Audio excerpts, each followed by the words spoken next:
Okay, it is Mary Beth, and we are rounding the last four sessions of Ignite. So today we are going to be covering session 17 and 18, and then on Wednesday we will be finishing up with 19 and 20. And so I wanted to I know this is going to be kind of a quick one, but we could kind of delve deep into the conversations in negotiating, especially now. Gosh, with the way that some of the listing agents respond to us, it's like you're talking to a wall, right? So who are we even negotiating with? And I just want to ensure that our agents, or the ones that I get to have the privilege to be in front of and impact, know what's up, like know how we're really supposed to behave. And, I am seeing a lot of properties come on the market. And I just did my morning call this morning, which is Monday market snapshot. And basically, we're at like 3,200 listings, even 30, almost 3,300 listings, which is the most listings we've seen all year be active on the Monmouth MLS. That's not all MLSs. I'm just saying I'm monitoring one MLS just to see, how we're doing. So what is happening are there's some towns, and if you go back and you watch this morning's, I was going through Middletown, Brick, and there was one other town, I forget which one, maybe it was Manalapan, and just looking at the different trends over the last 2 years to see how is 23 comparing to 22, and all of this noise, all of this news in our industry, and then the interest rates and possible recession. You just got to pay attention, and you really do need to do the research for yourself and poke around and read the articles and watch the videos. But the one thing that is certain is we're selling even less homes this year than we were selling last year. And we do know that last year we were down quite a bit from the year before, um, more than 20% in units. So now this year we're trending even less. So we're feeling it. It is a crunch. Yet if we sharpen our axe, and I say this often on my Monday call, is if there's 3,300 listings out there, do you have one? Like, could we just get one? Let's just get a few to get our goals met. Let's get our appointments to let our appointments happen for our personal goals, and not like I was reading from the Gap and the Gain a few minutes ago, not worry about what everybody else is doing. Okay, just run your race in this market and apply some of the strategies that we've talked about in the last couple of weeks and the rules of real estate, and be nice, and you should be okay. Promise. Okay. Um, Before I get started, I also there's a great little book out there right here. It's called Exactly What to Say, and this one is specifically for real estate agents. It's an inexpensive like paperback. It's like 15 bucks. And today I was milling through here. There's like 31 different like conversation starters or conversation switcheroos. This one is, what makes you say that? Right? So objections are a common part of everyday life. And somebody will have a difference of opinion all the time. And when it's your customer, your client, someone you care about, and you don't want to jump down their throat and be like, "Why do you think like that? That's crazy." Right? Or instead, what makes you say that? So these are like little scripts. These are little one sentence scripts. What makes you say that? It says we face indecision from others in our personal and professional lives, and quite often find ourselves having to accept another person's idea. So what makes you say that, and let them expand on it. It says these conversations can become confrontational. So to avoid an argument, the majority of people are happy to let go of their goal in favor of an easy life. Right? So many people just go, all right, yeah, we'll do whatever you guys want to do. Yeah, sure, we'll drive that way. Oh, yeah, you know what? We don't have to go to that vacation. We'll go, yeah, whatever the kids want, whatever, we're going to go. And so many people just abandon their goals in favor of an easy life. So to overcome an objection, you must first understand what the objection really is. And so that's a really great way to isolate the objection. What makes you say that? And here's some examples. I haven't got the time. What makes you say that? And then they'll expand. It's the wrong time. I want to shop around. it's outside of my budget. I need to speak to someone else before making the decision about it. And that is how they will go. If you keep saying, well, what about that? And what about that? And you question, it went from, I haven't got the time to, I really need to talk to somebody else before I make this decision. So what a great little book to kind of keep us on our toes and always keep us in control of the conversation. And leaving on that note, it says success in negotiating is all about maintaining control in a conversation. And the person in control is always the person who is asking the questions. So my nugget for today for you is, what makes you say that? Watch, I'll have to use it on you a few times today. No. All right. So we are going to go into this session here where we're talking about making and receiving offers and then going into the actual negotiating aspect of it. And so, just by a show of virtual hand or physical hand, how many of you have negotiated a contract, written an offer, whether it went somewhere or not, or negotiated to success, had a closing, but how many have actually written an offer and had the opportunity to negotiate, right? Okay, good. Fantastic. And it could be a rental, it could be a listing, it could be the buy side, it could be anything, land. And so negotiating is what, I personally love the negotiating aspect of the business. You got to have fun with it. You also have to know to stand your ground. And you are going in asking for something and ultimately taking something from somebody, right? They want something, you want something, and we got to find somewhere to meet in the middle. It's probably not going to just be your way, and it probably won't just be their way. And there is a really great book that I think I shared with you last week, maybe. And it's called Never Split the Difference. I might have been on the morning call. Never Split the Difference. And it was written by, I think it was, it was a hostage negotiator. And so he really talks about the different tactics that he would use in order to not have a life, be taken through the negotiations. So you can really learn something about negotiations from that book. Never Split the Difference. And so just going back for a second, is we've gone this far. We've gone from the what's your job? What are you supposed to be doing? Embracing it, defining your value. Guys, that pillar you're going to need to revisit in a time like now where they're questioning our commission and all this, arguing is going on about whether sellers should be able to pay us or not. Hold your ground. If we just explain to buyers and sellers, like, why wouldn't you? We've been doing this for like 100 years and we did nothing wrong. And you do want to sell your house, right? Well, there's agents out there that want to represent the buyer. And in this kind of climate, buyers are not good. So we need to understand what we do in defining our value so that we're not fearful that our commission is going away. It's not going away. It's just how we defend it, how we present it, how we negotiate it with our buyers and sellers. And I do think that we're going to face some challenges in that our buyer of today, affordability is the biggest challenge, and therefore they're not going to have the extra cash funds to be able to come out of pocket to pay a realtor.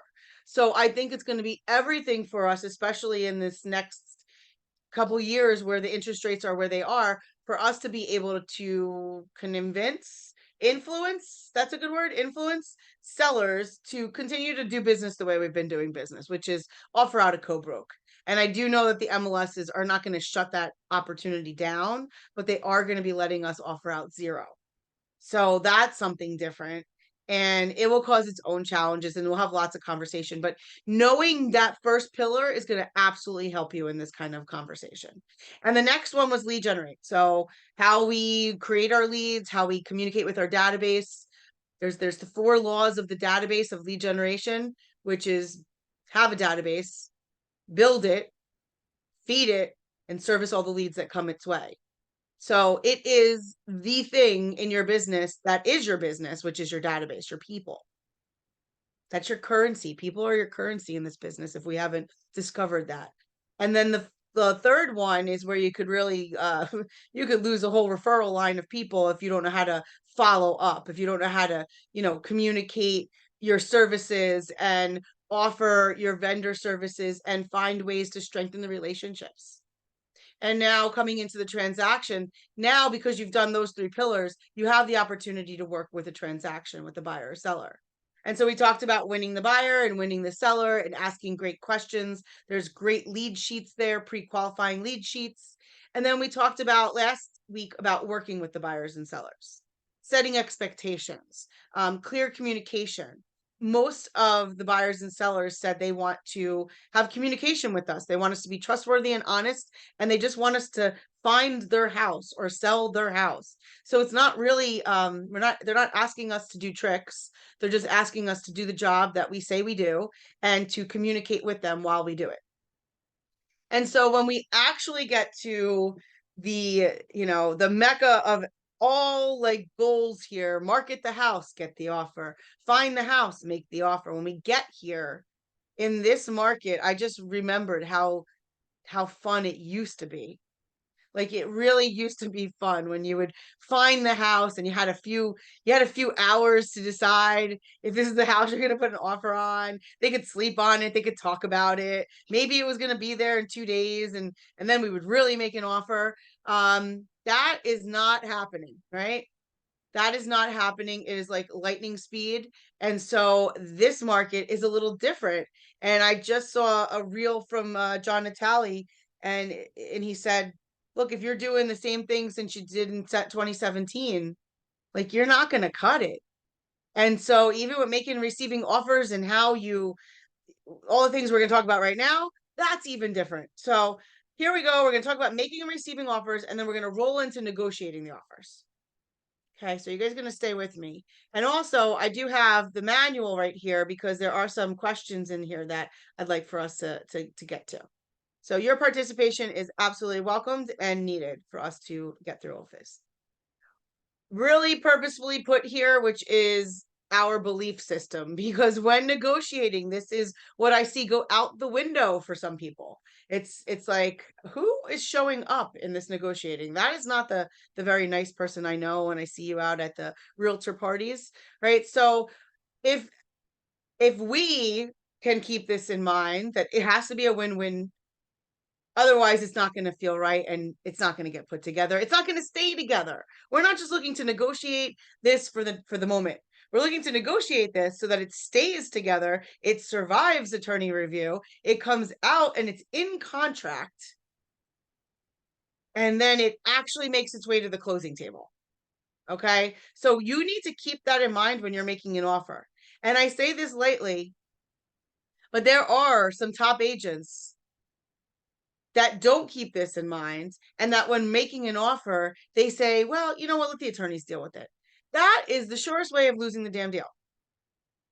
Let the attorneys deal with it, and then they start looking at, you have nothing in the contractual provisions. You have no agreements made except for this looks like a pretty clean contract, and you guys are closing in 60 days. And you're like, no, that was supposed to be seller firm relocation. My seller needs to find a property. We agreed on that. This buyer has a house to sell, and I know that. How come that's not a disclosed contingency in the contract?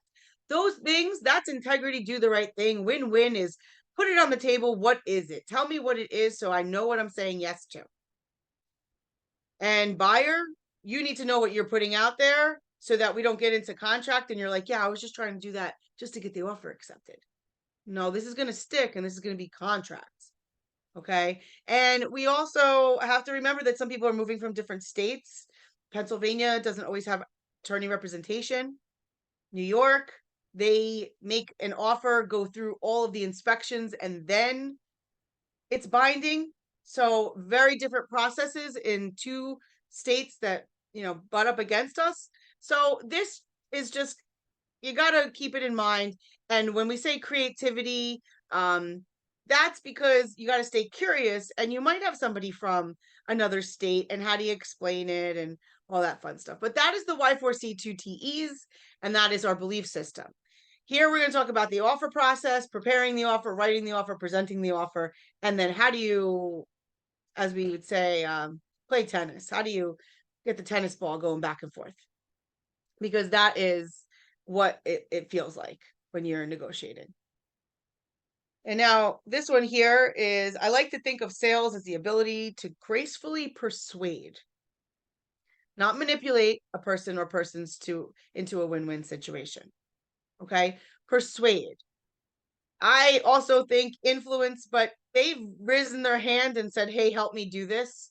So we're not manipulating them unless you know that they shouldn't be going to a certain offer, and or they shouldn't take a certain offer, and that is not who we are. So that's why this is here. Um and so the process is the buyer's going to make the offer. The seller responds in one of three ways, right? They are either going to counter, accept it, or reject it.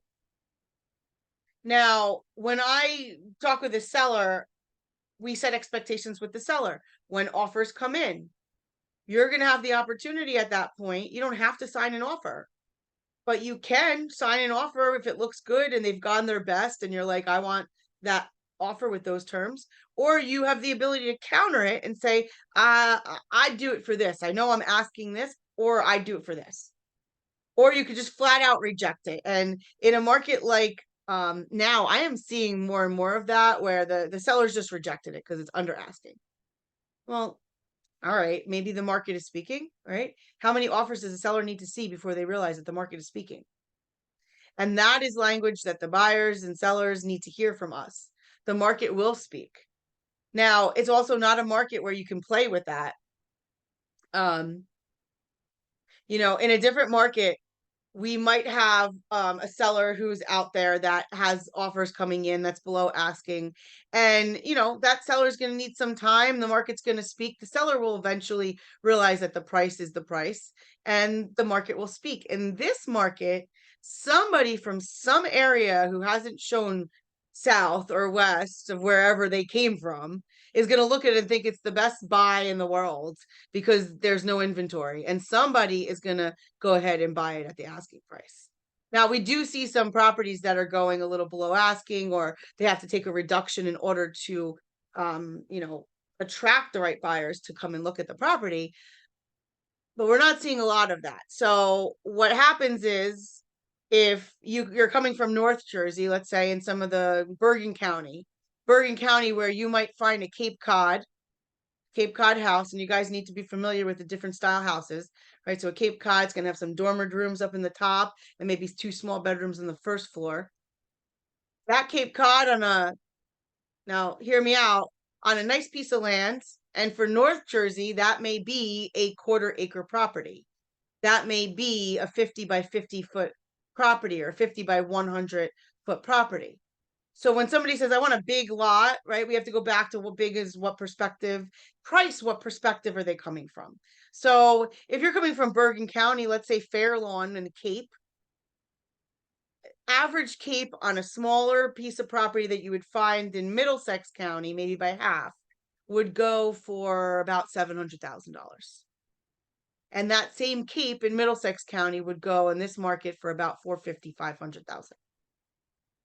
So if somebody is really wanting that style house and really can, they just got to commute to somewhere, and it would make sense that, the Parkway 130 would do just fine. Instead of being up at 150, they got to go to 140 something. Okay, well, that person's going to look at this house and go, wow, that's a lot of house for the money.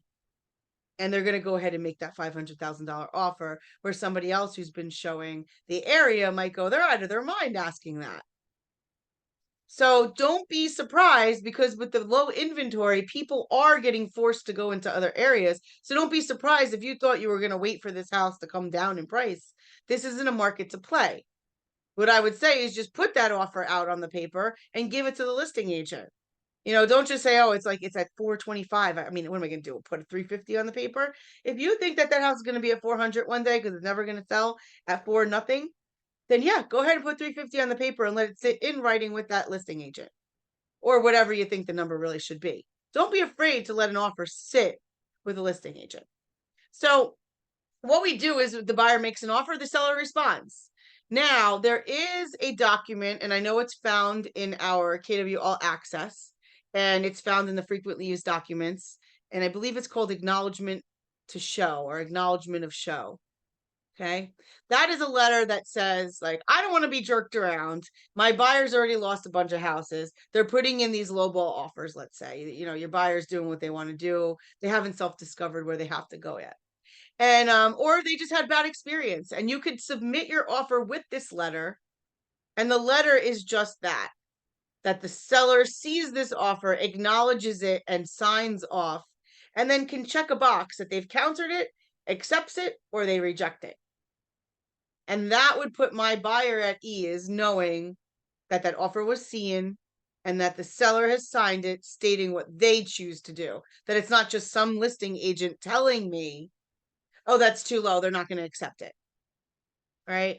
How many of us have been told that? That's way too low, they're not going to accept it. Don't even waste your time. I love when they say that. Don't even waste your time. Girl, I'm not wasting my time. I'm representing my client. My client wants me to write an offer in writing, and I will do that. You don't want to look at it, please just make sure the seller gets it and then sign this offer letter. I want to know that it was shown. So if the seller counters the offer, you're in negotiations, right? If they accept it, now you start the contract and they begin to do the contract to close. And if they reject it, which I would never tell your buyers or sellers to reject the offer, my suggestion would be, look, you're at 400, you have no offers on the table. Would you sell it for 398? Yes. Okay, then throw that back out. Like, let's just keep this ball moving. You know, I might try for 395 first, right? But even if, and I had one seller give me $1,000 and it got the ball moving enough for me to show that buyer's agent where my seller stood. Look, she ain't moving. She'll give you 1,000 off, but that's all she's doing. How badly does your client want it? And then they got to sit there and make that decision. And on the buyer side, there's a lot of scripts that you could say to your buyers as to, are they going to come up? Are they going to give in? And I would not advise you to push them into a way that they're getting uncomfortable. Or, you know, maybe they do have to lose a house, an offer once, twice, 3 times, lady. No, once, twice. They might have to lose an offer. And then they realize, okay, I understand what she's telling me. I see it. I don't want to lose another house. And then they show up like with guns blazing.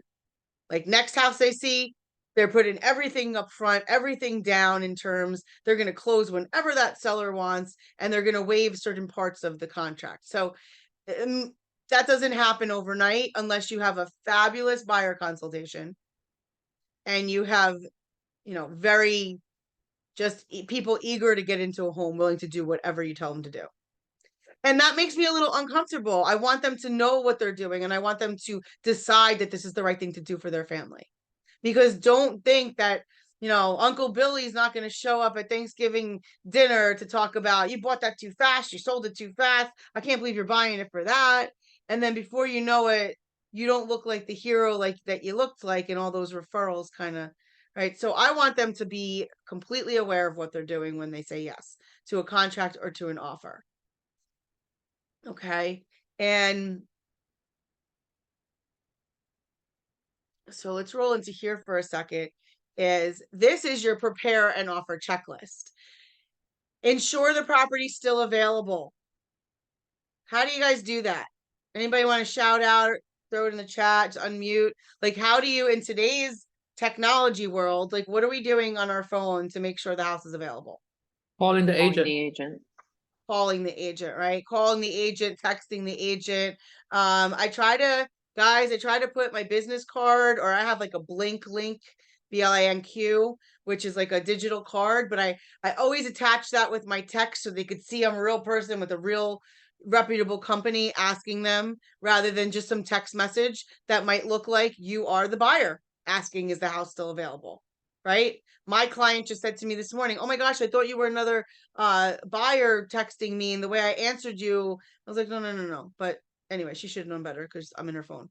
But preparing for an offer is, I'm going to ensure the property's available. One of the things you might do, you know, you're driving by it, you just look on showing time and see, can you actually make an appointment? It might tell you right there that the listing is not accepting any more offers or any more showings.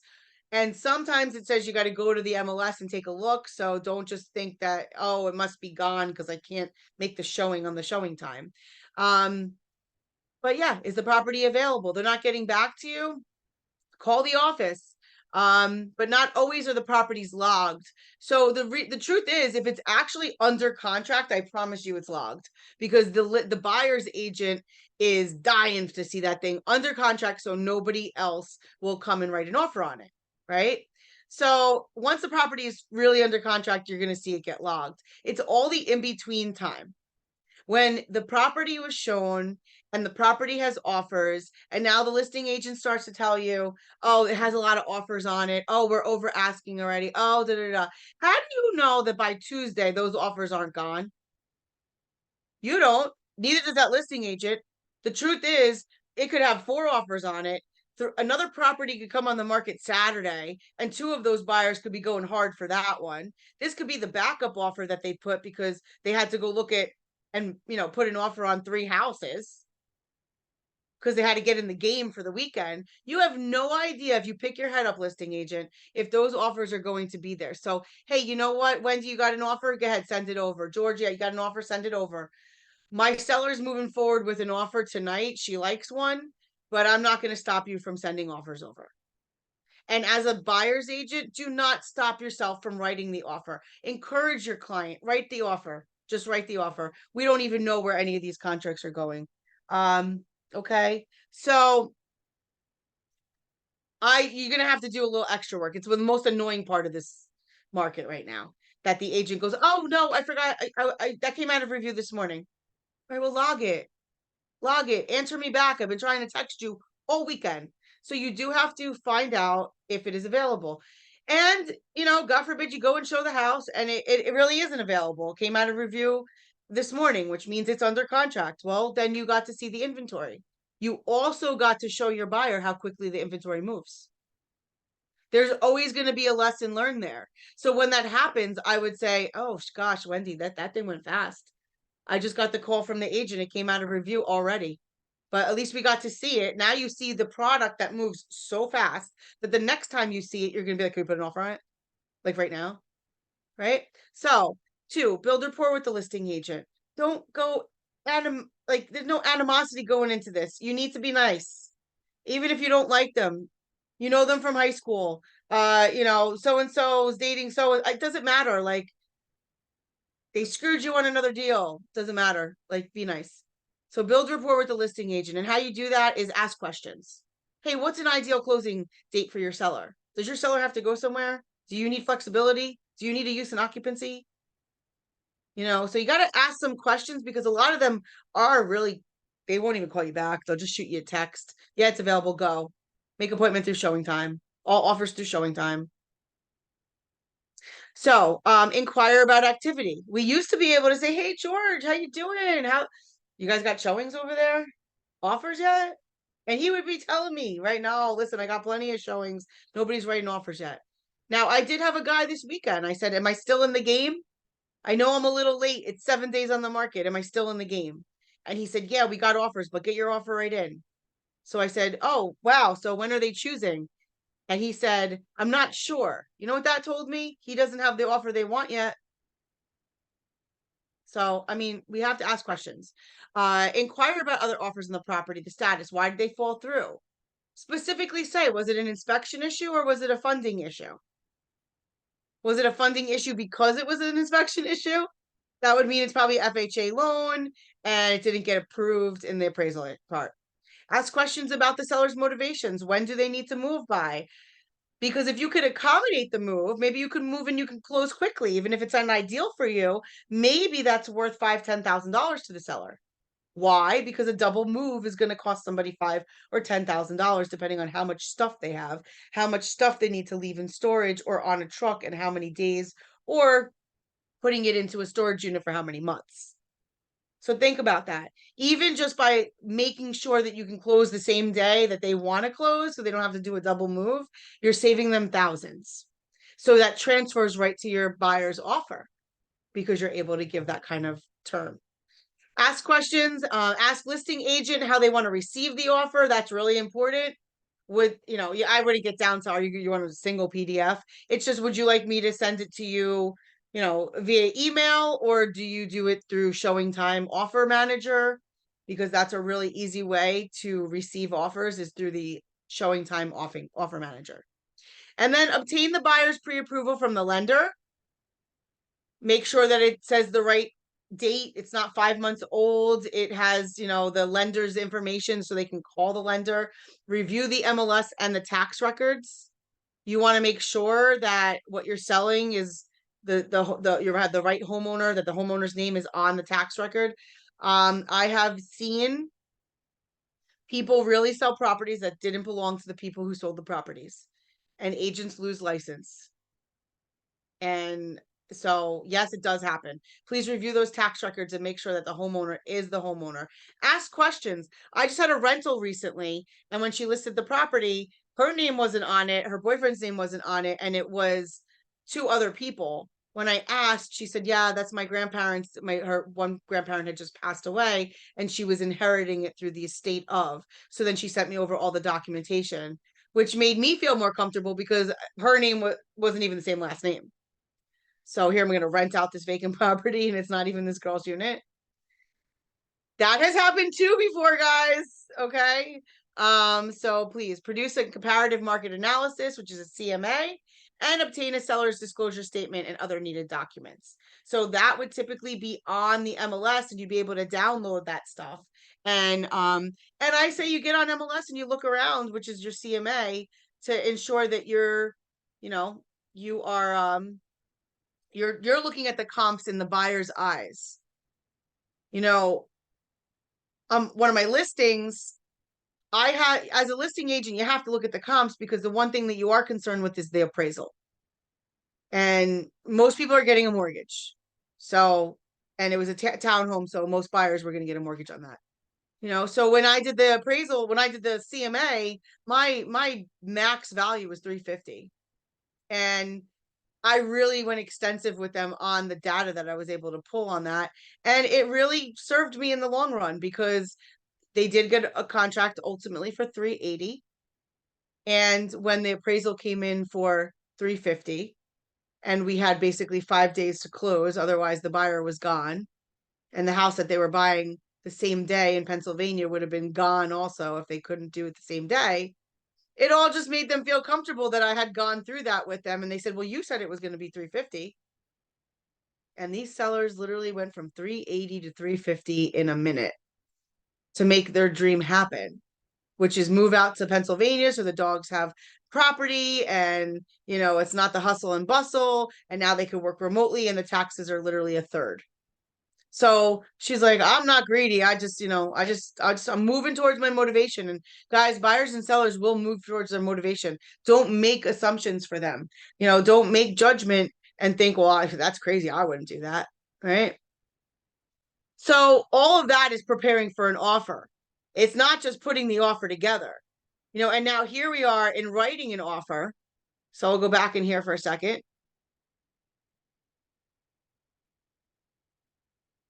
These are all those things that we talked about, ensuring the property is still available, building rapport.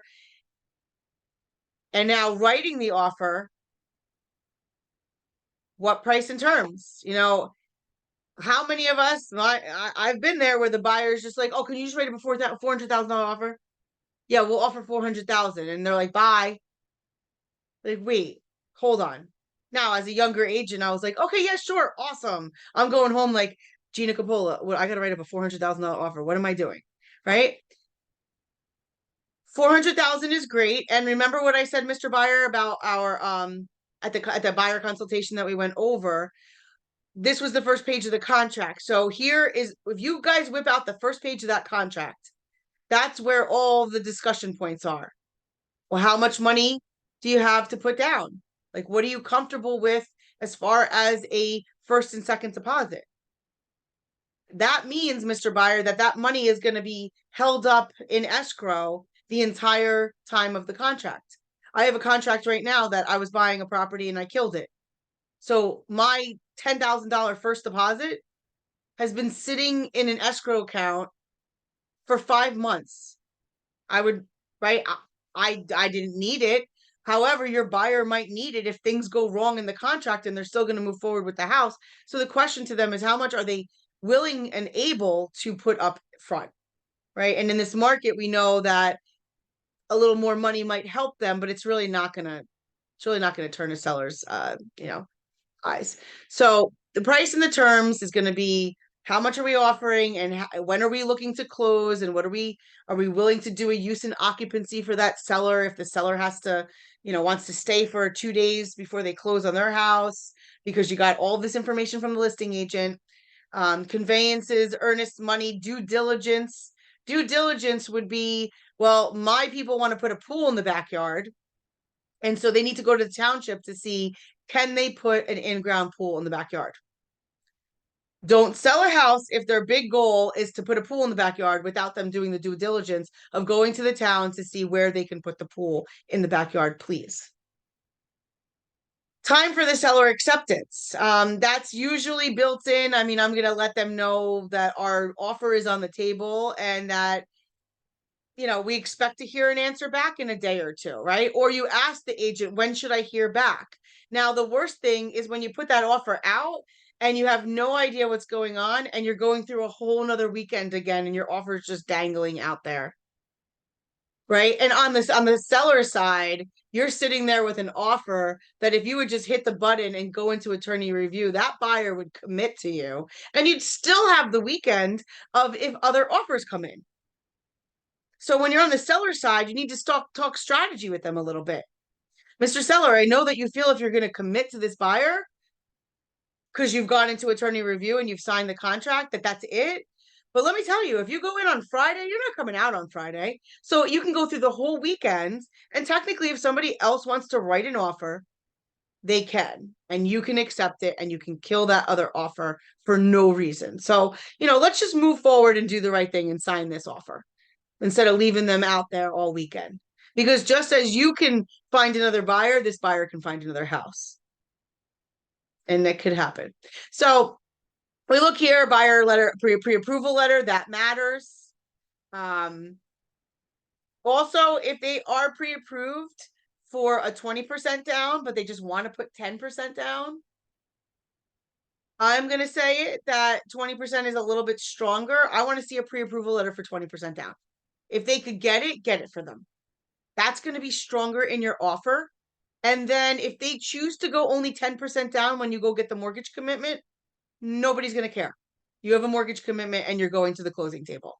So as long as you are going to satisfy the mortgage commitment, quite frankly, you could tell me you're putting 40% down and get a mortgage commitment for 3.5% down. I don't care. I've had people put offers in for cash and then get a mortgage at the last minute. Nobody cares. As long as you can cover it, if it appraises, doesn't appraise. Nobody cares. Cash is and so like to the point of cash or mortgage, and it's all cash at the end of the day. The cash is going to go into the bank account with a little wire, so it's like all fake money anyway. It's like monopoly money. And the closing date is going to matter. The attorneys are going to have to really set it. So I love when the clients go, yeah, but we wrote here that it's going to close on November 6th. Well, yeah, but the attorneys have to be available. The title company, it's like getting 5 different parties all available at the table. It's on or about. That's why they put that word. Home warranty if you have one, if you're going to get one. Repair limits, discuss that a little bit, but is it going to be as is? Or are you just going to waive everything? And on the seller side, a seller may say, look, I'm going to get the certificate of occupancy and that's it. But if the certificate of occupancy costs me more than $1,000 to get, the buyer's going to have to kick in for it. Now, what could be more than $1,000 in a CO? Well, the whole fence could need to be moved 15 feet back. Well, that's going to be a couple $1,000 job because now there's a new ordinance and the fence isn't where it's supposed to be. So all things can happen, guys. Just because you put the deal together, it's negotiated and it looks pretty, it doesn't mean it's going to stay that way. And special clauses like seller has to find firm relocation. Well, here's the deal. That's cute when we put that language in and then it goes to the attorneys and the attorneys say, well, what does that mean? What kind of agreement are we making here? I have a seller who has that specifically. So the agreement that we made through attorney letters going back and forth, fine tuning the language, was that The seller would have 45 days to identify a property and 45 days to then close on the property, meaning that they would need to close on the property before January 31st. If she does not do that, all parties can walk away. All parties can decide to extend the contract. Either party can walk away. So if that happens, the seller will pay the buyer $1,000 for their, money that they spent on appraisal and inspection. Now, nobody wrote that in the contract. We just kind of agreed that we were going to have some sort of time frame to give her, and that the buyer would agree to allow that. And then when it gets to the attorney's hands, the attorney says, "You really want to allow her to do that?" And it comes out, "No, we're not going to allow her to do that." So then the seller's really upset. And then they say, "No, you get to go back." So this is all happening in attorney review, right? When these are things that you could be talking about with the listing agent, the buyer's agent, and this is a little bit more complicated, but find some general language to let the attorneys know you guys need to put this in the contract. Something else might be that there is a seller's concession, meaning that your buyer would like to have an extra $10,000, $5,000, whatever $1,000 for their closing costs. So that means that George and I have negotiated this fabulous contract of $500,000, woohoo! And then my buyers, sneaky, they want $10,000 at the closing table because they don't want to come out of pocket. So they would like to change the contract basically to 510. And George's sellers now have to accept that the contract has to appraise now at 510. Otherwise, the whole deal's dead because I needed to appraise at 510 so that my buyer can get their $10,000. Now, why is that? Because George's sellers are going to take 500. My buyers want 10,000 and they're willing to mortgage it. So they need George's sellers to say, "All right, we'll go to 510. We're not really taking that 10,000. We're actually cutting it back to you at closing. It's a concession." And we're also going to put this. Guess what? If it doesn't appraise, you're not getting that money. I'm not going to kill the deal because you want $10,000 and we're selling it for the appraised value. So that language is typically written in. And so that is something that can kill a deal because the buyer's going, "Well, I told you, Mary Beth, I need to get that 10 and I didn't put it in because I don't really want to, make George's seller mad. So I'll let the attorneys deal with it." That will kill a deal in attorney review. And it might take a couple back and forth until it all gets smoothed out. And during that back and forth, you can lose a deal. This stuff makes sense, guys? I mean, writing an offer is writing an offer. It's all great when, write 20% down. But even that, you're like, okay, great, 20%. And you're going to start at 400. The asking is 400. Where will you go to? And they're like 400. Is that really your best offer? Like, and this is something else that I'm not the mortgage girl, but you should always know how much does it cost your buyer, to borrow $10,000. Now, you can go on the mortgage calculator, you can go on Google mortgage calculator, you can go on, Movement Mortgages calculator and just plug it in there. Mortgage $10,000. I don't know. I think it's going to be somewhere around $75 a month. I mean, it's not 100 and it's not 50. So it's somewhere in between there, depending on their rate, depending on their credit score. So you tell me, Mr. Buyer, you want to kill this deal for $75 a month? No, not happening. Right? So will you go up 10? And I want to gauge my buyers where they're going to go to before I even start negotiating, because I want them to put me to work. And when I got to go to work, I need to kind of know what I have to work with. I don't need to call them for every step of the way. And I don't want to disclose too much either. So there's also all sorts of addendums that happen, which is like the window guard, the bulk sales, all the stuff that you may or may not need in writing up your offer. Okay. And so you're going to talk through the offer. You're going to review the contract with the buyer. You're going to be sure that your buyer understands the contract, which means they understand the deadlines, they understand the timelines, their cash is liquid. It could get put into the attorney's trust account when they say it can be. It's not like, "Oh, I got to get that out of my 401k. Well, no, that's not going to work. Review details like price, closing date, all of that. Inspection, it cannot be your cousin Vinny. It needs to be your licensed cousin Vinny, right? It cannot be a non-licensed inspector. Know what is essential in your area. That has to do with understanding if it's in a flood zone, then you're going to need flood insurance. That might kill the deal, because now if you got a $2,400 flood policy, that's $200 a month that's built into the mortgage price, and maybe they're not qualified anymore. So know what's essential in your area.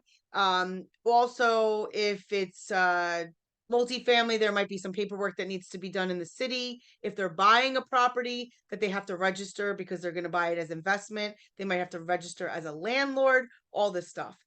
No standard or common terms for offers in your area, and avoid rookie agent mistakes. Like telling them where your buyer will go to, or, even why they're coming. You don't need to disclose too much. It needs to be less than more. Okay, so talk to me about some ahas about preparing the offer, writing the offer. Prior to this, it was maybe just make an offer, but just 2 ahas about all that we discussed. Go ahead, you can unmute and just share. Not all at once, please. I guess, I've definitely made some rookie mistakes. Okay, fair enough. You've said. What would be one that you made that you could see where you could now change it and it could probably get a better outcome? Well, I'm sorry, I don't know the woman's name who was talking about the cash offer, and right away they'd get, they'd get a mortgage at the kind of last minute. And I wasn't comfortable with that. Okay, that was Kristen. Yeah, yep. Kristen. So saying I have a cash offer, because if I really know they can't show proof of funds, then I don't feel comfortable saying it's a cash offer. Because wouldn't they have to show proof of funds? Well, yeah, Kristen, they probably had the cash and just chose to go mortgage. Yes. So I think the important thing to remember there is that they definitely need to show that they can, are you talking about if you're the buyer's agent?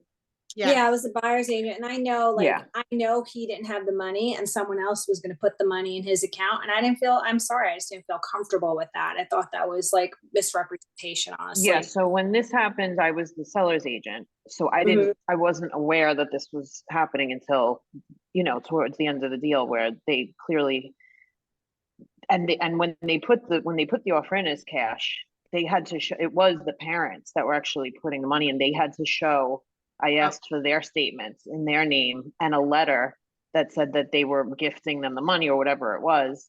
And we accepted the offer.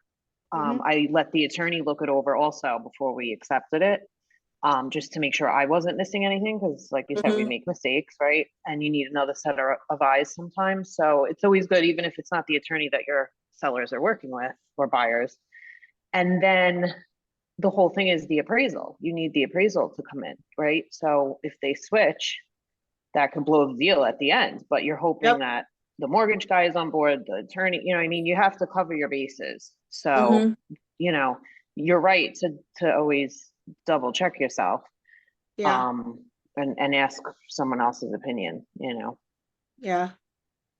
I know, like that, Gina, that is integrity, because if they were going to gift it, like Kristen's situation, the parents were gifting it, they're not asking for the money back.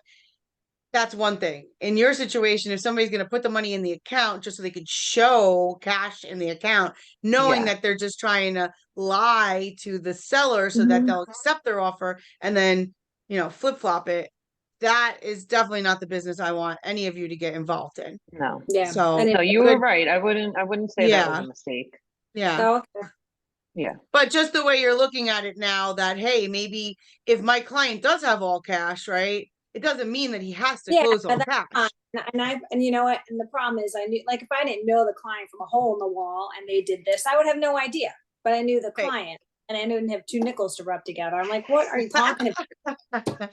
Well, and you're saying this is my integrity, because guess what? I got to see Kristen on the next deal. Kristen sees that I'm getting led by these jokers, And she's like, I don't know about that Gina. She's always got Yeah. those buyers that are fugazi and I'm not doing Yeah. it. And you don't Yeah. want to waste your time or their time, and that's why they hire you, is Yeah. to make Yeah. sure you know, I mean, you have to say, you know, you have to check with your mortgage guy. Sometimes you have to refer it to someone else if you don't feel comfortable doing it, or the attorney, but I can't put this offer in until we, you know, have 100% that it's legitimate.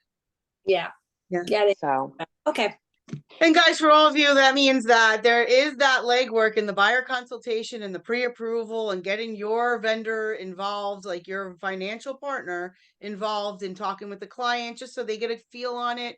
If they're not interested, hey, I want to talk to your financial partner then. I'm talking to whoever you're dealing with your money one way or the other, right? And once I got a good feel on that, like that should happen in the beginning. It should not be happening when they need to go write an offer. Now, yes, there's times where you met somebody this week. Literally, I met him at the house and he's writing an offer. That's fine by me, but we're going to move through the process pretty fast.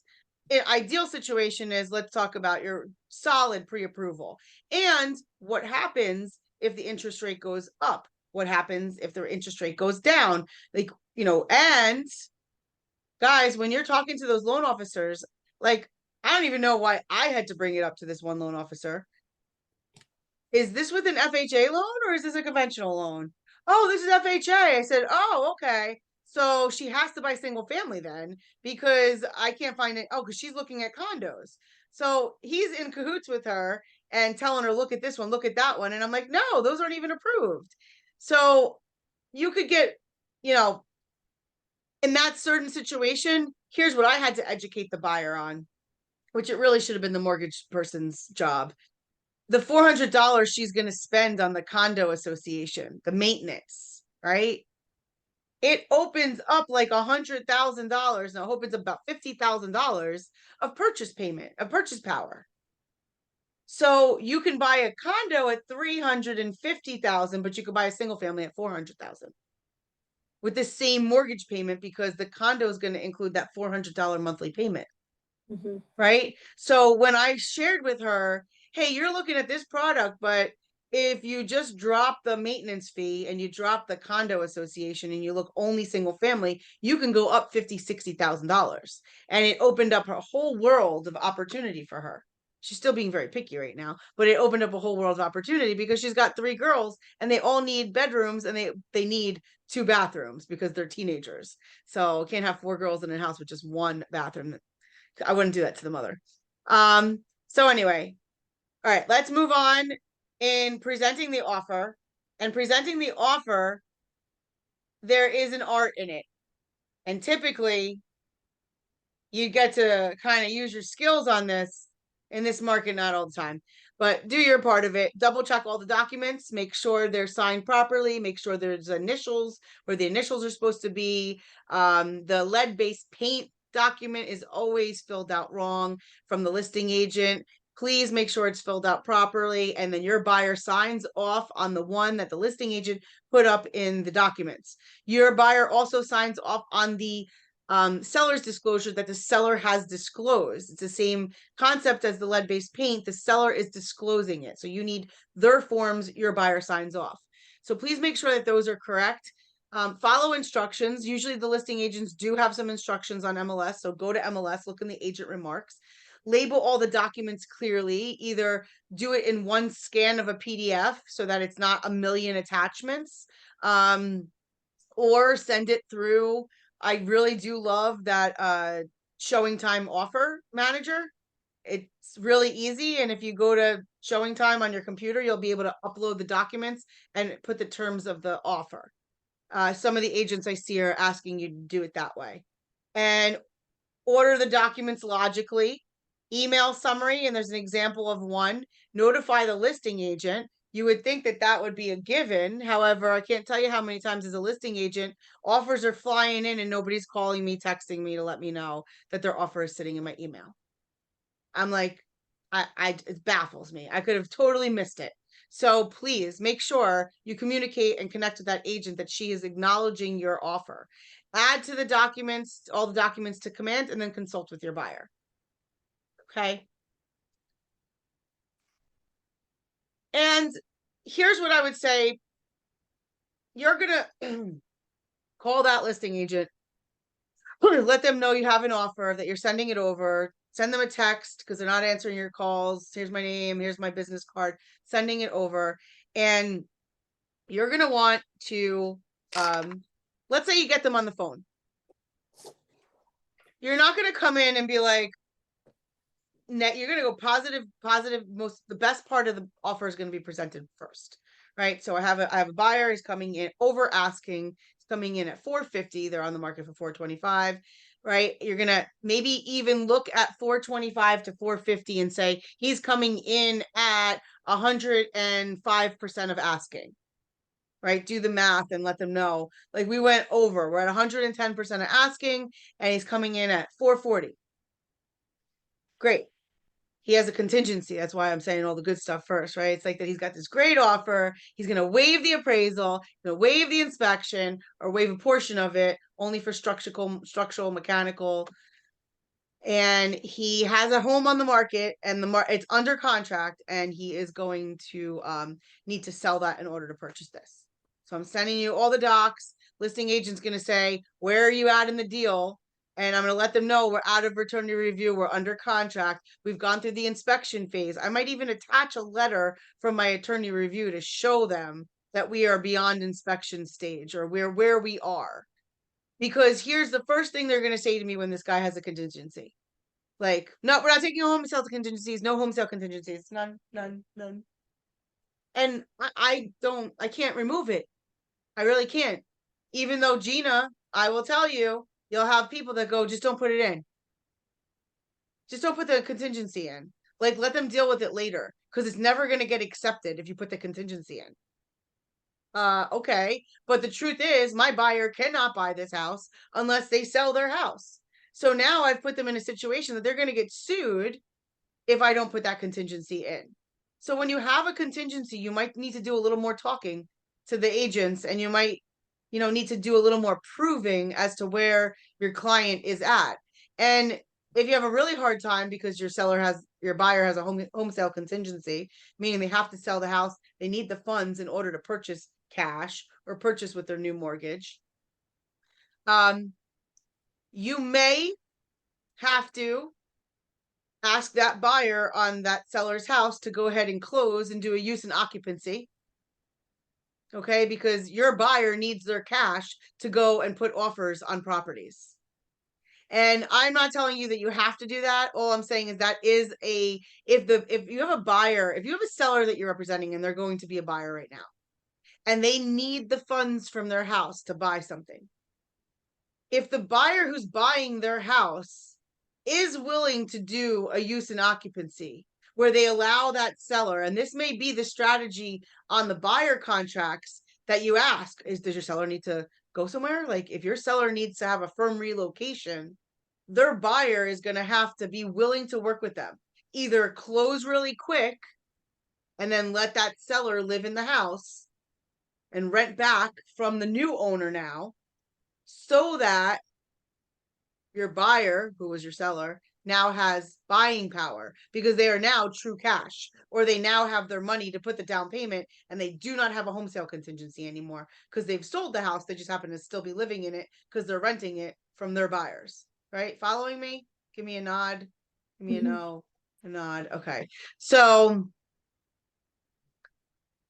in that situation, like, if you're asking questions and you're finding out that you have this seller who needs all of this, you may be able to put that offer that gives that seller the peace of mind that allows them to stay in the house, close with their money, and then go shopping. And when a seller can now shop without any home sale contingency, they're getting a better price, an easier look, and it's going to be faster.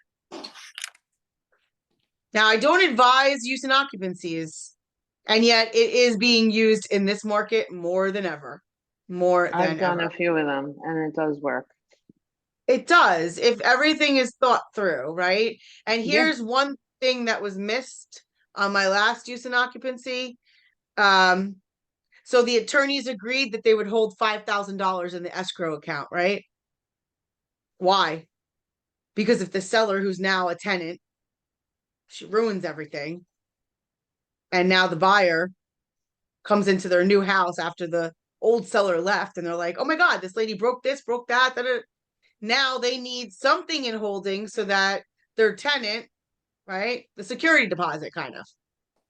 So in my closing, they all agreed that they were going to hold $5,000. They did not hold $5,000. And when they went to go do the walkthrough for the use and occupancy when they were leaving, everybody was looking for the $5,000. Well, nobody held the $5,000 back. So thank God there wasn't any damage, because there would have been no repercussion and no money being held, and everybody would have closed their file. So people do get sloppy. And that was not the realtor's fault, actually. But it does happen. So receiving and responding, right? So now in presenting the offer, the other thing in presenting the offer is that there is a very nice email that you can put together. Email summary for the listing agent. You got the offer, you kind of summarize it right here, because I don't want to go digging through the contract. And then you go ahead and say, well, attached is and it's all below. So this is a nice little example of what a little cover letter email should look like when your email is going out, your offer is going out. And then receiving and reviewing the offer checklist. So check to be sure the offer is complete, contains all necessary addendums if you're on the seller side. Confirm the receipt of the offer with the buyer's agent. As the seller's agent, I'm asking you to reach out to those agents. Thank you so much. Thank you so much. We'll be in touch with you. Seller will be choosing. And it's not always that you have 5 agents to get back to. It may just be one. I'm going to talk about that in a second. So check to be sure your offer is complete. Confirm the receipt of the offer with the buyer's agents. Get the offer to the seller in a timely manner. Now, it says ask your coach or your broker, what timely means in your market. You need to show that written offer within like 48 hours, within 24 hours. There's no reason why you would be holding back offers from your seller. And yet, because some sellers actually they value the first few offers that come in. You're playing the puppeteer when you're saying, I'm going to collect all the offers and I'm going to lay them out to her in one. Some people have a style as the offers come in, Mr. Seller, I'm going to let you know that, Jane with that, they came in with this offer, and then this one came in with this offer. Now, the other way to do it is to collect all offers. Let's say you have multiple offer situation. You're going above asking. Or maybe not even going above asking, you have a multiple offer situation. It didn't always go above asking, guys, right? It didn't. So multiple offer situation, a new offer comes in, and now I'm going to sit with the seller and I'm going to go ahead and put it in the tool in commands for multiple offers, which is going to lay out all the terms, and we're going to look at all of the offers in an equal manner. And you're going to make your best decision on the best terms and price and condition and all of that for you. And we're not going to see the agent's names, and we're not going to see the buyer's names. We're just going to see what you're going to net in your pocket and the terms that come along with it. Right. So that is a really great way to look at the multiple offers. But when you don't have multiple offers coming in, I do not advise you to hold on to an offer in hopes that you would have a second one to present to at one time.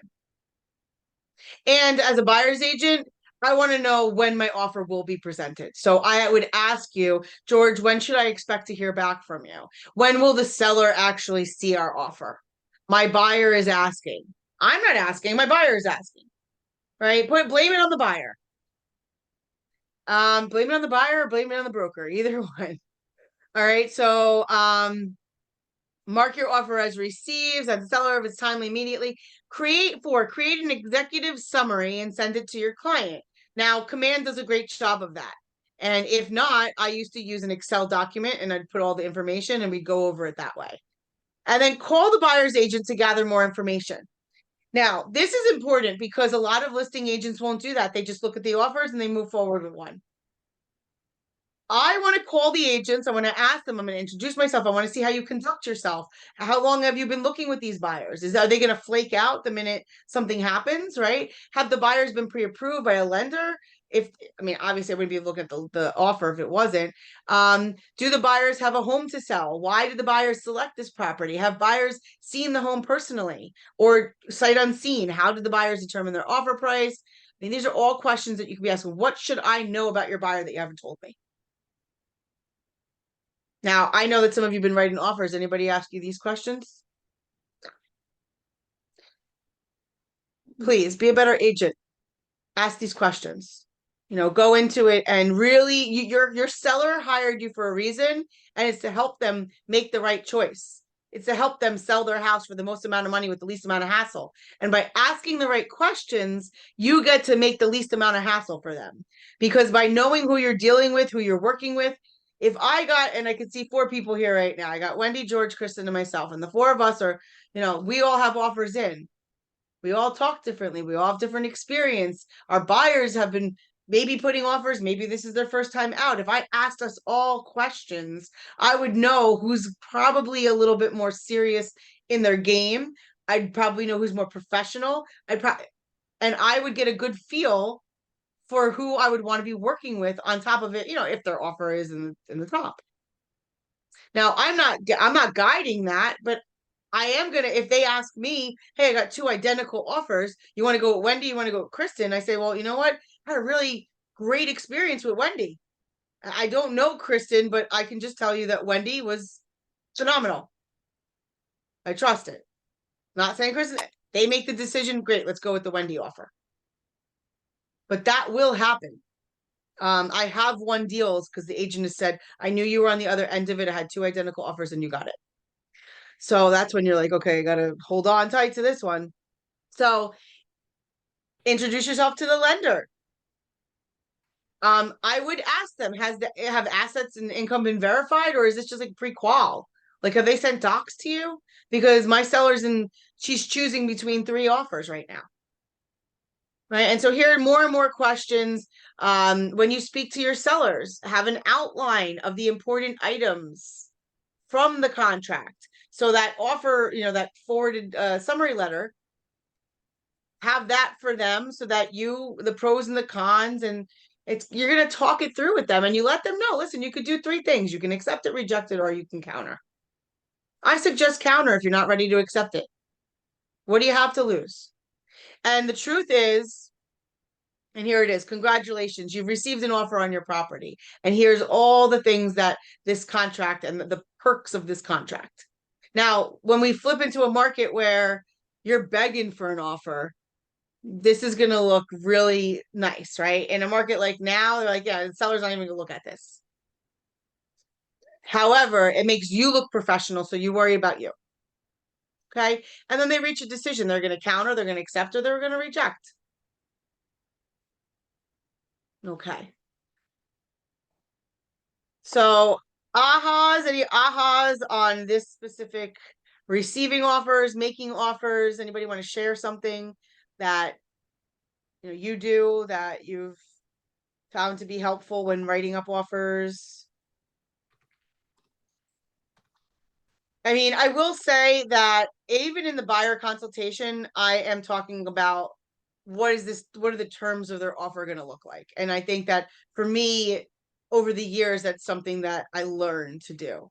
I didn't realize how important it would be for me to know their whole story prior for them to write offers. Kristen, did you want to share? Oh, I thought you were going to share something. She goes, no, I can always share. Go ahead, please. I think the biggest thing is always be honest, like you were saying with the don't let things wait till attorney review, because obviously it's not just a justice to your client, but the whole deal, and it doesn't look good. And I think just as people, we should just always be honest and upfront, because it just looks terrible, Yeah. I also I was gonna say, and really what does happen with that is, you go through one weekend and that buyer, if it wasn't going to work out, that seller lost buyers and that buyer lost houses. Yeah. So it wasn't just that deal. It was like probably 2 weeks of everybody's life. Yeah, no, it's just not right. And then just as a buyer's agent, I always ask a lot of questions. I was taught that way from Keller Williams, and I think it's a good way to do business, is just try and find out as much information as you can, even if they won't give it. And recently, you guys should just, I had a house that my buyer was interested in looking at. I had an appointment. They canceled the appointment that morning, said that they were calling for best and final. And that was it. And then a week, I kept looking and I didn't see that they accepted anything yet, but they had multiple offers and whatever. We never got to see it. And then a week later, it was still active. There was no notes that there was an offer accepted. So I just texted the agent. I said, "Hey, are you still showing this house?" And she said, "Yeah." And I said, "Oh, because I thought you accepted an offer. You called for best and final. You canceled my appointment last week." I called her right out on it. And she said, yeah, that fell through. And she said, "We're still showing it." I said, "Oh, you didn't have a backup offer? Like you had multiple offers, right? You're calling for best and final?" "No, nothing worked out. You can show it." Like, why wouldn't, if that was me as a listing agent for for my seller, I would have called those All the people. If agents. I don't even know, I could have been the only one. And you know what? No. I don't know. It could have fallen through that day that I texted her. I have no idea. But I just thought it was very strange. So we did wind up seeing it. It wasn't for my buyer, but still, like a whole week went by. I didn't hear from Yep. this girl. So you got to No, keep checking these listings. You can't just write them off that, oh, they called for highest and best. We're out. Whether you put an offer in, you didn't, you saw it, you didn't. You got to be on top of these listings because the market's changing and you never know. it's So I learned 100%. a lesson. So I'm just sharing it with you guys. Yeah, absolutely. It happens all the time, and it's not that, and you aren't going to do it, right? Right? You're the listing agent. That happens. Kristen's scenario just happened, and it does happen where the deal falls apart that day, but you have showing time. So you have an actual record of every agent who wanted to show your property. You also have all of the regular outlets to let everybody know this house is really still available, like And I was reverse process. texting with her about the house before I made the appointment. Like it was just Yeah, bizarre. yeah. So what I would say, because agents were not taught in this market the skill, a listing agent was not really taught skill-based stuff, right? It was just put the listing up and it's going to sell. And most listing agents are hoping that's just still the case. If I just leave it there, somebody is going to come along. But the truth is, you're losing money when you're sitting on the market, especially in this market. You see a house on the market for 45 days, you call the agent, they say, "Yeah, go show it." I'm thinking there's something wrong with the house. I'm coming in under asking. Right. So more time goes on. That price could have been solid. A month ago, I would have given it. That now I'm looking at it and I'm going, no way, no way, it's going to go under. So it is going to give a perception of value if you like linger and you don't do the right thing with for the sellers. So now let's just dive into negotiating. What is negotiating? One of my favorite things. So negotiating, you get a little what you want, I get a little what I want. Everybody's happy, right? Again, the Y4C2Ts, win-win, integrity, customers, commitment, communication is the biggest one here. Seek first to understand. Don't create judgment. Stay out of judgment. Get into curiosity and creativity, teamwork, trust. Trust starts with honesty, as Kristen was saying before. I mean, best policy and equity, opportunities for all, and success results through people. Now, on the trust and the honesty, if your deal falls apart because of an inspection, you need to go back to the homeowner and they need to fill out a whole new seller's disclosure and they need to now disclose what was wrong. So if you see that you pull up a disclosure and you could look at the history of listings, you know that listing went under contract, it just came back on market. You look at the history and you see that the disclosure was signed the day they took the listing. I'm calling the agent asking them, is there a new disclosure? So that that deal fell apart, right? And finding out. So on that end, please just be aware of that. And then the path of negotiating is offer, accept, close. Or offer, reject, counter, we negotiate. Right. So that's where we're at, where we're negotiating. However, there are times where you make the offer, they just accept it. Where do we see that? Bank-owned properties. If you have a foreclosure, an REO, and you see that it's a bank-owned property, if your offer meets the number that they were looking for, they will just accept it and move on. So I see that a lot. And look, let's be honest, weak agents that don't know how to negotiate, they get 6 offers, they're just going to take the highest and best, and they're going to move forward. I'm going to take the highest and best and try to go one more round highest and best. Right? Is anybody else out there that wants to up their terms, up their price, and then we're going to get the real highest and best show up? Who you negotiate with? Everybody. even yourself. You're negotiating. I said I wasn't going to stay out that late with them. I said I was only going to show them X amount of houses, right? So your clients you negotiate with, the agent on the other side of the transaction you negotiate with. Sometimes you have to negotiate with the lender, and sometimes you might have to, be in there with the inspector. The other agent, I do not want you guys thinking you have to negotiate commission when there is a challenge with inspection or at the closing table. Commission is earned. Okay. The homeowner owns the house. They have a problem with their house. They should fix it. The buyer really wants it that bad. They should pay for it.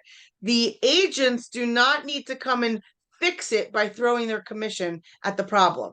Because our commission, let's look at a $500,000 sale, and let's just say it's 5%, which is $25,000. $25,000 is nothing in comparison to them just having to, they have to fix it in order to sell it and make the 500,000. So, it's their house, please. Price usually is the primary factor, especially in this market, and the cost of the property. And then terms, financial, like we just talked about, the things that are going to help people make the move in this kind of market, use and occupancy, just giving the seller their time frame that they need to close on the property. But it's usually price and terms. It's not always price, and it's not always just the terms. And, with price, the other thing when you are negotiating, you should all know about the mansion tax. It's 1% on anything over $1 million. So if you have a property that is selling for $1 million and it's right at $1 million, you're probably going to want to write it for $999,999 because they do not have to pay the 1% luxury tax. If they are a buyer that buys for $1 million and they pay the luxury tax, they're coming out of pocket with $10,000. So you could save your buyer $10,000 for $1 negotiating. Okay. And then this is, key is preparing. And in this market, it's just moving so fast, preparing, presenting, and position. You just want to keep negotiating fast and move it along, because the minute somebody falls out of woo, your buyer falls out of woo with the whole property, the whole process is, it's taking too long. It's, too many back and forths. You don't want too many back and forths. So most of you know Gary Keller. Williams, his name is Joe. Okay. Joe Williams. Joe Williams and Gary Keller were partners back in Austin, Texas. Joe is the commercial guy. Gary was the residential. Joe actually backed out of the company, didn't think it was going to be a success, and now is back in for 5%. And he leads our commercial arm. But I bet you he's kicking himself. So, but Joe taught us, especially with the commercial deal, you want to learn how to negotiate, go into the commercial world for a little bit. 5 or you're done. You can't go back and forth more than 5 times. I throw the offer out, George throws it back. I throw it back, George throws it back. One more time, that's it. After 5, it's muddy, it's emotional, it's principle, it's not going to go anywhere. So when somebody says, where should we start? Well, start at your best. Where do you think you should start? What offer would you like to make? You don't want to insult anybody. You also don't want to give away the milk. I get it. But at the same time, let's make a solid offer and get ourselves in the game. Once we're in the game, then we can negotiate a little bit. Don't go at your best. And there's times where you have to tell somebody, listen, you need to come with your best on this one. There are 15 people at the door right now. If you want this, we're going to get this. But you need to come at your best. And what that looks like is going above and beyond an asking price. It means going above and beyond in terms and condition. And finding what else makes the seller happy. Chocolate cake, I don't know, sending one at night. I've had buyers take notice of things in the house and then say, well, I see that he was a golfer. Maybe I could send him, listen, you know where they live. I'm not getting involved. And sometimes you do have to just let them do their work if they're that stubborn, and they put the deal together sometimes. I've had it happen. And with the buyer agency agreement, you're protected. And with great clients, you're always protected. Okay. So just going to round this out a little bit. preparing, we've talked about knowing your goal. And that's where when I say to my buyer, where are you going to go? You coming in at 4. Where's the max you think you're going to go? Well, we can go, the max we can go is 435. Okay, so it's really 445. Okay, gotcha. Right? So know where they can go. I'm not going to take you there, but I just need to know where I can make the move because I can't make more than 2 to 3 moves. 5 moves and we're dead. Then we're emotional, right? And they go, oh, okay, I get it. So know your client, think ahead, understand. If you know the agent, you know the client, you know the house, those little things, they're going to give you a little insight as to how this might go. Set clear expectations. You know what? Like, negotiating this with George. George, I just expect to hear back, you know, if you can get back to me at least by tomorrow night so I can give my people an answer, that'd be great. Right? Some clear expectations. Or George says to me, listen, they're not getting back to anybody until Friday. You'll get an email. I'm not calling anybody. I'm like, okay, fine. But that I've gotten skipped. I had to call somebody like, hi, did you forget? They did. They forgot to put my email and to let me know that I didn't get it. I'm like, okay, thank you. Bye. I guess if I got it, you'd be calling me, right? Be informed, obey the laws, and know documents inside and out. And that means read them, guys. I've said this to you before. Read the documents. To Kristen's point, ask purposeful questions. Provides you with points that you'll negotiate on. Allows you to get to know your clients and their goals, provides insight on where you and your client will have leverage. So when they say, listen, they really got to stay in this home, this seller really needs to stay in this home until February. Okay, that's the leverage. Can you live? Can you go figure out where you're going to live until February? Great. Okay, well, this lady's going to live there to February. Helps you learn what will make it a win-win, and then it sets your clear expectations. You know, how's this going to go? It also gives you a little bit of a test drive of how the rest of the transaction is going to go. You're going to be difficult in the negotiating stages. You're probably going to be difficult the whole way. And so be it. I just need to know that. Open versus closed questions. Being able to just get an answer or having them kind of elaborate, right? What additional information should I know? What is important about closing in 30 days, right? Or do you have any other offers? No. Right? How do you feel about that? Do you have to sell your home by a specific time? Yes. Okay. What's the bottom line price? Right? So, okay. And what would happen and why is this important to you? And what would happen if they come back with asking price? And what would happen if they came back with remove the contingency? Well, I couldn't do that. Are you prepared to go up in price? Not really. Let's talk to the lender. Let's just see what it looks like. Let's have a conversation with the lender to see what is the mortgage payment at this, and this. And why is that important to you? Well, because I got student loans, I got this, I got that. It's going to help me understand why they really, really can't. Now, I've had clients where I go, okay, well, then you know what? We got to do a timeout.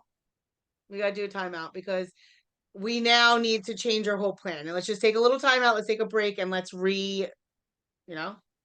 because they're never going to get where they got to go if there's a financial limit and we just can't, meet that need. Okay. So best practices when presenting. We talked a bit about this. Pay attention to nonverbal cues. If you've met the agent in an open house or if you're on the phone, you're listening for them to pause, get nervous, give you information that they really shouldn't. Keep quiet once you present the offer. So I present the offer, it's 400, it's 105% of asking, and we have a home sale contingency that it must coincide with the sale of da-da-da-da. Don't start apologizing, explaining, defending the offer, telling them that, but this is our initial offer. Do not say this is our initial offer. What does that lead to? Another offer, right? Mm-hmm. So when you tell them that you got multiple offers, that this is my initial offer, that just means if you're telling me that, I'm going in on you and we're going to get more out of your offer. Okay. So, let Let me go back over here. Who's got a question? Anybody got a question on negotiating? I'm just gonna hire you and it'll be just easier. That's all. You can hire a negotiator, usually 25%. That's- I Okay. engage no, really, they are. I engage every conversation in the spirit of contribution, and people are happy to be in a relationship with me. And if you keep that mindset,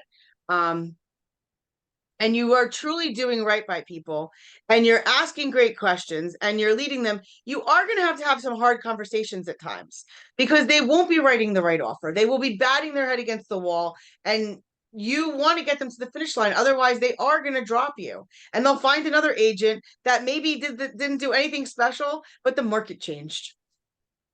Okay, so if you want to get real serious with some of the buyers that you have in the pipeline, you might need to tell them, look, we got to look at different areas. Just get in the car.